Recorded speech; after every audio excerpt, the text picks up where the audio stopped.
Hi friends, இன்றைக்கி நம்ம பார்க்க போகிற டாபிக் யூனிட் 5ஓட கண்டினியூஷன் தான்.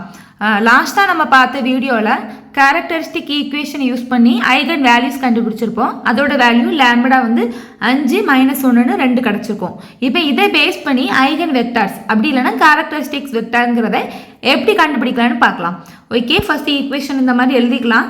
இதில் விங்கிறது வேறு எதுவும் இல்லை, ஸ்மால் வி அப்படின்னா வெக்டாரு. அதை வந்து நம்ம இந்த மாதிரி ரெப்ரசன்ட் பண்ணுறோம். நம்ம 2x2 மேட்ரிக்ஸ் எடுத்திருக்கோங்கிறதுனால இதில் வந்துட்டு 2 வேல்யூ வச்சு போட்டிருக்கோம். இதை XYன்னு எடுக்கலாம் அல்லது X1 X2ன்னு எடுத்துக்கலாம், அது பிரச்சனை இல்லை. இன்கேஸ் இது 3x3 மேட்ரிக்ஸாக இருந்தால் இங்கே X1 X2 X3 அப்படின்னு எடுக்கணும். இப்போ அது அப்படியே இந்த ஈக்குவேஷனில் நம்ம போட போகிறோம். இதில் லேம்படாவோட வேல்யூவில் ஃபஸ்ட் வாட்டி நம்ம 5 போடுறோம், ரெண்டாவது -1 போட்டு சால்வ் பண்ணி பார்க்கலாம். ஃபஸ்ட் ஏவோட வேல்யூ அப்படியே எழுதிக்கோங்க. 1 4 2 3 மைனஸ் லேமிடா இன்ட்டு ஐயோட வேல்யூ நமக்கு தெரியும் 1 0 0 1. இது வந்து நமக்கு வந்து வழக்கமாக தெரியும் இல்லையா? அப்போ இந்த லேம்படாவோட வேல்யூ 5ஐயும் அந்த 1 0 0 1ஐயும் நம்ம பெருக்கிட்டோம்னாக்கி 5 0 0 5ன்னு இருக்குமா? அப்போ இதை டைரெக்டாக நம்ம அந்த மாதிரி எழுதிக்கலாம். 5 0 0 5 இன்ட்டு வி வெக்டார். அப்போ X1 X2 is equal to 0. இப்போ இதுலேருந்து இதை கழிக்கணுமா? அப்போ 1 - 5 என்ன வரும்? 1 - 5 -4 4 - 0 4 அப்படி நம்ம கழிச்சு எழுதியிருக்கோம். இப்போ இந்த ஈக்குவேஷனை நம்ம கன்வெர்ட் பண்ணோம்னாக்கி ஃபர்ஸ்ட் இப்படி பெருக்குவோமா? அப்போ -4 X1 -4 X1 அப்புறம் +4 X2 ஈக்குவல் டு 0. இன்னொரு ஈக்குவேஷன் என்ன வரும்னாக்கி 2x1 - 2x2 equal to 0. 2 equation இருக்கா? இதில் வந்துட்டு X1ஓட வேல்யூ X2ஓட வேல்யூ நம்ம போட போகிறோம். இங்கே -4 X1 இருக்கா, இது ஈக்குவல் டுக்கு அந்த பக்கம் போனால் 4x1 இருக்கும் ஈக்குவல் டு 4x2. ஓகேவா? இப்போ 4 கேன்சல் ஆகிட்டால் நமக்கு என்ன கிடைக்கும்? X1 is equal to X2. அதே மாதிரி தான் இங்கேயும் நீங்கள் பண்ணிங்கன்னா 2x1 இங்கே மைனஸ்க்கு அந்த பக்கம் போனால் ஈக்குவல் டு 2x2. 2 கேன்சல் பண்ணிடலாமா? அப்போ X1 ஈக்குவல் டு X2 தான் இங்கேயும் கிடைக்கும். ஸோ நமக்கு இதில் இருந்து கண்டுபிடிச்சிருக்குது இந்த வேல்யூ தான். இதில் X2 வந்துட்டு நம்ம 1ன்னு எடுத்துக்கிட்டோன்னா X1ஓட வேல்யூ 1 தான். அப்போ நமக்கு ஒரு வெக்டாரோட வேல்யூ வந்துட்டு 1,1. ஓகேவா? இதே இது நம்ம லேம்படா -1க்கு போட்டு இதே மாதிரியே சால்வ் பண்ணுவோம். -1 இன்ட்டு இங்கே 1 இருக்கும், அப்போ பெருக்குனா இங்கே -1 வரும். அங்கே 5ஆல் பெருக்கணும், ஸோ அங்கே 5 வந்துச்சு. இப்போ 1 - -1னா 2, அப்போ 2 போட்டுடலாம். 4 - 0 4 தான், 2 - 0 2 தான், 3 - -1னா +1 ஆயிரும். அப்போ 3 + 1 4 into X1 X2 equal to 0. இதுவும் அப்படி ஈக்குவேஷனை கன்வெர்ட் பண்ணுங்கள். இப்படி தான் பெருக்கணும். ஓகேவா? அப்படி நமக்கு தெரியும், இது பேசிக்காக உள்ளது. அப்போ 2x1 + 4x2 ஈக்குவல் டு 0. அடுத்த ஈக்குவேஷன் பண்ணிங்கனாக்கி 2x1 சேம் தான், 4x1 2x1 + 4x2 same equation தான். ஸோ நம்ம 2 வாட்டி எழுதாண்டா. அப்போ இங்கேருந்து நீங்கள் பார்த்தீங்கன்னாக்கி 2x1 is equal to -4x2 கழிச்சிங்கனாக்கி வெட்டு கொடுத்தீங்கன்னா X1 is equal to -x2. 1 2 2 2 2 4. அப்போ இங்கே வந்து 2x2 வரும். ஓகேவா? இப்போ X2ஓட வேல்யூவை நம்ம 1ன்னு எடுத்துக்கிட்டோன்னா X1ஓட வேல்யூ என்ன வரும்? -2ன்னு வரும். அப்போ இதுலேருந்து நமக்கு 1 - 2ன்னு கிடைக்கிது. அப்போ நமக்கு இங்கே வந்து V2ஓட வேல்யூ -2 1 கிடச்சிருக்கு. முன்னாடி பார்த்தோம் V1க்கு சேம் 1 1ன்னு வந்துச்சு. ஸோ இங்கே 1 1. அப்போ Vயோட வேல்யூ 5 போட்டிங்கன்னா ஒரு வேல்யூ, -1 போட்டால் ஒரு வேல்யூ, 5க்கு 1 1 -1க்கு -2 1. இதுதான் ஐகன் வெக்டார்ஸோட வேல்யூ. ஆனால் ஜென்ரலாக நமக்கு எக்ஸாம்பிளாக இந்த மாதிரி பெருசாக சால்வ் பண்ணுற மாதிரிலாம் கேட்க மாட்டாங்க. பேசிக் ப்ராப்பர்ட்டிஸை வச்சும் டக்குன்னு கண்டுபிடிக்கிற மாதிரியான ப்ராப்ளம்ஸ் தான் தருவாங்க. இது வந்து ஜஸ்ட் உங்களுக்கு தெரிஞ்சுக்கிறதுக்காக தான் எக்ஸ்பிளைன் பண்ணியிருக்கேன். அதுக்கப்புறம் அடுத்த டாபிக் வந்து பார்த்திங்கன்னா மேட்ரிக்ஸ், லீனியர் டிரான்ஸ்ஃபர்மேஷன்லேருந்து மேட்ரிக்ஸ் மாற்றுறது, மேட்ரிக்ஸ்லேருந்து எப்படி லீனியர் டிரான்ஸ்ஃபர்மேஷனுக்கு மாறுறதுங்கிறது. ஃபர்ஸ்ட்டு நம்ம LT to மேட்ரிக்ஸ் பார்க்கலாம், அதாவது லீனியர் டிரான்ஸ்ஃபர்மேஷன் டு மேட்ரிக்ஸ் பார்க்கலாம்.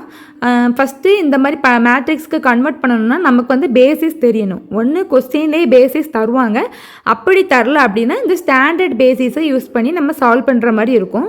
ஸ்டாண்டர்ட் பேசிஸ் ஃபார் R², அதாவது இந்த ஸ்கொயர் 2ங்கிறது டைமென்ஷனை மென்ஷன் பண்ணுவோம். ஓகேவா? இது வந்து 2D அப்படிங்கிறதுனால R² போட்டிருக்கோம். ஸோ இங்கே 2 வேல்யூ இருக்குது. அதுவே R3னா அது வந்து 3 டைமென்ஷன். ஸோ இங்கே 3 வேல்யூஸ் இருக்குது. இது வந்து ஸ்டாண்டர்ட் பேசிஸ்.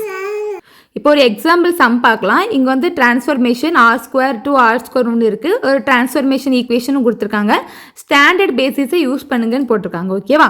ஸ்டாண்டர்ட் பேசிஸ்னால் நமக்கு தெரியும் இந்த ரெண்டும் தான். இதை E1 E2ன்னு எடுத்துக்கலாம். இது வந்து முறையாக எப்படி சால்வ் பண்ணணும்னு ஃபஸ்ட்டு பார்க்கலாம். அதுக்கப்புறம் ஷார்ட்கட் போடலாம். ஓகேவா?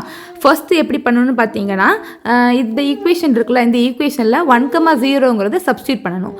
அப்படி பண்ணினீங்கன்னா ஃபஸ்ட்டு உங்களுக்கு என்ன கிடைக்கும்? T of 1,0 போட்டுட்டிங்க அன்னைக்கு 2 இன்ட்டு இது வந்து எக்ஸோட வேல்யூ, இது ஒய்யோட வேல்யூ. அப்போ இங்கே 1 போடணும், இங்கே 0 போடணும்.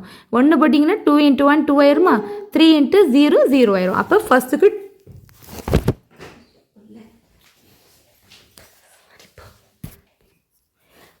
அப்போ இங்கேருந்து நமக்கு 2 மட்டும் கிடைக்கும். அதேமாதிரி இந்த பக்கமும் 1 இந்த மாதிரி இதை எழுதிக்கலாமா? அப்போ இங்கேருந்து நமக்கு 2 இன்ட்டு 1 2 கிடைக்கும். இந்த பக்கம் 1 தான் கிடைக்கும். 4 0 ஆயிரும். அப்போ 2,1 இது வந்து 1 வந்துட்டா, இதே மாதிரி இந்த பக்கம் அடுத்து 0,1 போடணும்.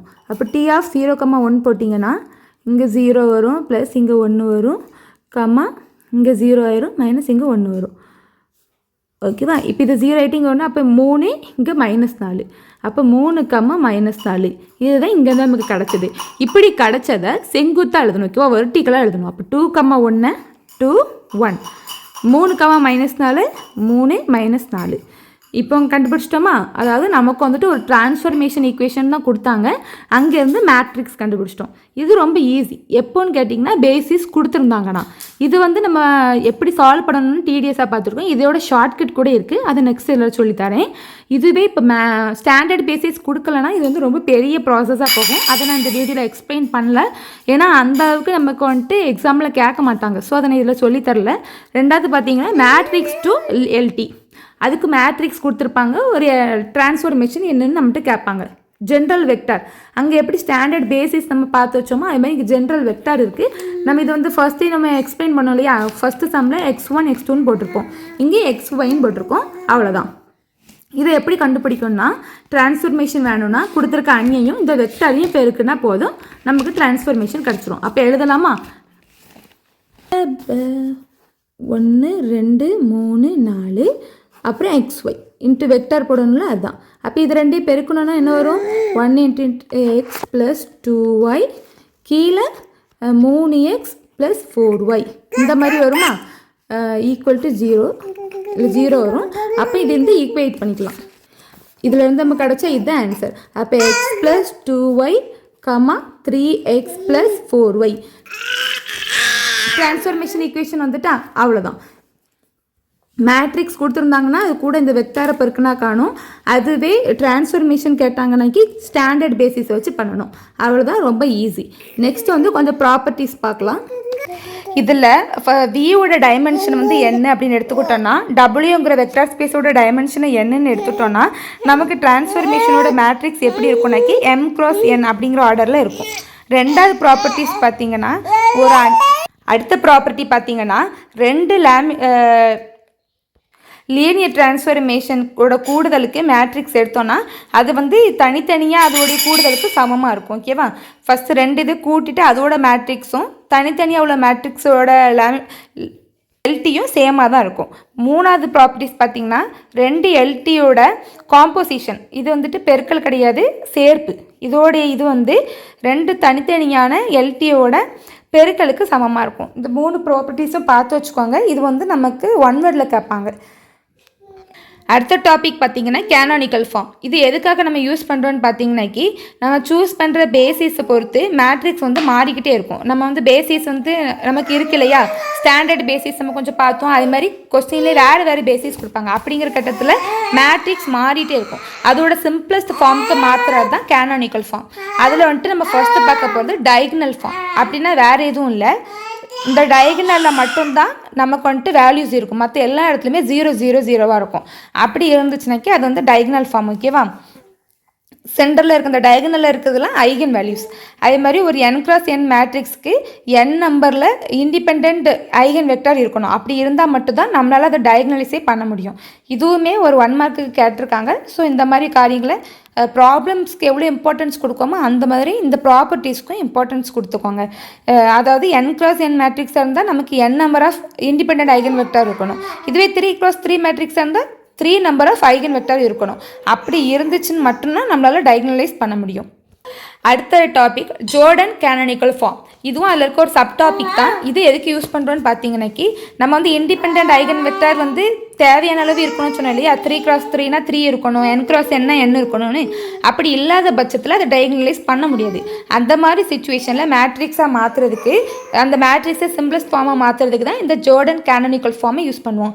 இதில் வந்து பார்த்தீங்கன்னாக்கி மேட்ரிக்ஸ் ஃபுல்லாகவே ஜீரோவாக இருக்காது. நம்ம வந்து முன்னாடி பார்த்தோம்ல டயகனலை தவிர்த்து மீதி எல்லாம் ஜீரோவாக இருக்கும்னு. இங்கே அந்த மாதிரி இருக்காது. அதுக்கு பதிலாக அந்த டயகனலை ஒட்டி இருக்கிற வந்து ஒரு ஜோர்டன் பிளாக் நம்ம கிரியேட் ஆகும். அங்கே மட்டும்தான் டிஃப்ரெண்டாக இருக்கும். பார்த்தீங்கன்னா இந்த மாதிரி இருக்கா, டயகனல் வேல்யூ ஃபுல்லாமே ஒரு நம்பர் இருக்குது. அதுக்கு கரெக்டாக டயகனலுக்கு மேலே இருக்கிற இதில் மட்டும்தான் இந்த 1 இருக்கும். மிச்சம் எல்லா இடமும் ஜீரோவாக இருக்கும். இந்த பிளாக்கில் மட்டும்தான், அதாவது இது வந்து பிரின்சிபல் டயகனல், அதுக்கு அடுத்தால இருக்கிற இந்த டயகனலில் மட்டும் 1 இருக்கும். மற்ற எல்லா இடத்துலையும் ஜீரோவாக இருக்கும். இதை நம்ம கண்டுபிடிக்கிறதுக்கு வந்து நமக்கு மினிமல் பாலினாமியலும் கேரக்டரிஸ்டிக் பாலினாமியலோட டிகிரிஸ் வந்து ரொம்ப இம்பார்ட்டண்ட். மினிமல் பாலினாமியல் பார்த்திங்கன்னா அந்த ஈக்குவேஷன் இந்த மாதிரி இருக்கும். ஓகேவா, இதில் இருக்க எல்லா ஃபேக்டரும் டிஃப்ரெண்ட்டாக இருந்தால் மட்டும்தான் நமக்கு டயகனலைஸ் ஆகும். அதாவது இப்போ பார்த்தீங்கன்னா எக்ஸோட இதில் வந்து வேல்யூ வந்து பார்த்திங்கன்னா x = 1, x = 2 அப்படியே வித்தியாசமான 2 நம்பர்ஸ் கிடச்சிருக்கு. அதுவே இது x - 2 the whole square அப்படின்னு இருந்தால் இது ரிப்பீட் ஆகுமா? அப்படி இருக்க பட்சத்தில் நம்மளால் அதை டயகனலைஸ் பண்ண முடியாது. நமக்கு டயகனலைஸ் பண்ணணும்னா எல்லாமே லீனியராக இருக்கணும், அதோட ஃபேக்டர்ஸ் டிஸ்டிங்க்டாக இருக்கணும். ஓகேவா, அடுக்கெல்லாம் இருக்கக்கூடாது. இதில் இன்னொரு சப் டாபிக் பார்த்தீங்கன்னா ட்ரையாங்குலர் ஃபார்ம். இது வந்து வேறு எப்படி இல்லை, நமக்கு ட்ரையாங்குலர் ஷேப்லேயே 0 இருக்கும். அதாவது டயகனல் இருக்குல்ல, பிரின்சிபல் டயகனலுக்கு கீழே எல்லாமே 0வாக இருந்துச்சு அப்படின்னா மேலெல்லாம் அந்த வேல்யூஸ் இருக்கும், கீழே மட்டும் ஃபுல்லாக 0வாக இருந்தால் அது வந்து அப்பர் ட்ரையாங்குலர் மேட்ரிக்ஸ். ஓகேவா, இப்போ நமக்கு வந்துட்டு நான் ஷார்ட்கட் சொல்லித்தரேன்னு சொல்லியிருந்தேன்ல, அதுதான் இது. அதாவது ஒரு LT to மேட்ரிக்ஸ் கன்வெர்ட் பண்ணணும்னா ஸ்டாண்டர்ட் பேசிஸை யூஸ் பண்ணி அப்படின்னு கொடுத்தாங்கன்னா வேறு எதுவுமே இல்லை.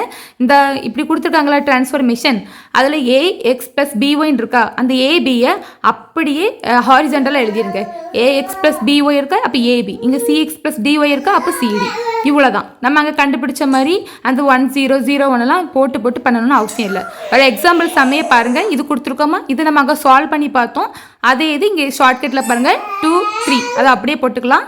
இங்கே எக்ஸ்ன்னு கொடுத்துருப்போம், அதாவது 1 சரியா, அங்கே கொடுத்துருக்க மாட்டோம், இங்கே 1ன்னு எழுதியிருக்கோம். 1 - 4 இதுவும் அப்படியே எழுதிடலாம். இதே ஆன்சர் தான் நம்ம வந்து இதுக்கு முன்னாடி நம்ம சால்வ் பண்ணி பார்த்துருப்போம். போட்டிருக்கோமா 2 3 1 - 4 அதே வந்திருக்கு. அவ்வளோதான், இதுதான் அதோட ஷார்ட்கட். ரேங்க் நில்லிட்டி தியரம் இது வந்து ரொம்ப இம்பார்ட்டண்ட். இது வந்து தனியாக அந்த டாபிக் இருக்காது, பட் இது வந்து உள்ளே இருக்கக்கூடிய ஒரு சப் டாபிக் தான். இதில் வந்து 1 வேர்ட்ஸ் வரும், இந்த ப்ராப்பர்ட்டிஸை பேஸ் பண்ணி, அப்புறம் ப்ராப்ளம்ஸும் இதில் வந்து கேட்டிருக்காங்க இதுக்கு முன்னாடி. அது என்னென்னு கேட்டிங்கன்னா ரேங்க் + நியூலிட்டி = டைமென்ஷன். ஓகேவா, அதாவது ரேங்க்னா வேறு எது, ஃபஸ்ட் வந்து நல்லிட்டினா என்னென்னு பார்க்கலாம். ஒரு டிரான்ஸ்ஃபர்மேஷன் பண்ணதுக்கப்புறம் எதெல்லாம் 0 ஆகுதோ அதோடைய அந்த ஆன்சரோட தொகுப்பு, அந்த வெக்டாரோட தொகுப்பு தான் நல்லு. அந்த பரிமாணம், அந்த அதோடைய மொத்தம் எத்தனை டைமென்ஷன் இருக்குது அப்படிங்கிறது தான் நல்லிட்டி. ஓகேவா, அதே மாதிரி ரேஞ்ச் ஸ்பேஸ்னால் என்னன்னாக்கி டிரான்ஸ்ஃபர்மேஷனுக்கு அப்புறம் கிடைக்கிற அந்த ஆன்சரோட தொகுப்பு. இதில் இதோடைய பரிமாணம், அதாவது இதோடைய டைமென்ஷன் மொத்தம் எத்தனை டைமென்ஷன் இருக்கோ அதுதான் ரேங்கு. அப்போ இந்த டைமென்ஷனையும் கூட்டதோட மொத்தம் தான் ஜென்ரலாக டைமென்ஷன். ஓகேவா, ரேங்குனாக்கி நம்ம சொல்லியிருக்கோம் ஆன்சரோட தொகுப்பு, நல்லிட்டினாக்கி 0 எதெல்லாம் ஆகுதோ அதோடைய தொகுப்பு. இந்த 2 டைமென்ஷன் கூட்டா டோட்டல் டைமென்ஷன் கிடைக்கும். இது பேஸ் பண்ண ப்ராப்ளம்ஸ் ப்ரீவியஸ் இயர் கொஸ்டினில் நெக்ஸ்ட் வீடியோவில் பார்க்கலாம். கொஸ்டினுக்கு எல்லாமே ரெடி பண்ணி வச்சாச்சு. இது சீக்கிரமாக வீடியோ போடுறேன். தேங்க்யூ.